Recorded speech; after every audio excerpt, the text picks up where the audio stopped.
High, আমি পিউ। আর আজকে ঘুম থেকে উঠেই সোজা চলে গেছিলাম ইয়োগা ক্লাসে।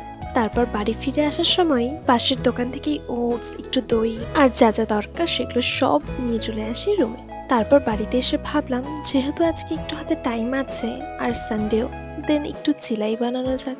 এই খাবারটা বানাতে বেশি কিছু না, একটু পেঁয়াজ, লঙ্কা, ওটস পাউডার অ্যান্ড একটা ডিম, দেন স্বাদ মতো একটু নুন দিয়ে মিক্স করে অল্প তেলে অমলেটের মতো ফ্রাই করে নাও। তোমরা চাইলে এটার সাথে একটু টক দইও খেতে পারো, আরো টেস্টি লাগে। আমরা যারা পড়াশোনা এবং কাজের সূত্রে বাইরে থাকি তাদের জন্য এটা একটা instant, healthy and tasty breakfast কিন্তু। তারপর আমার কাছে প্লামের থেকে একটা পার্সেলও চলে আসে।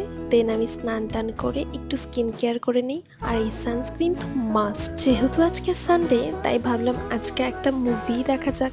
আর কি, যে কথা সেই কাজ, বসে গেলাম মুভি দেখতে। ব্যাস, আজকে এটুকুই। বাই।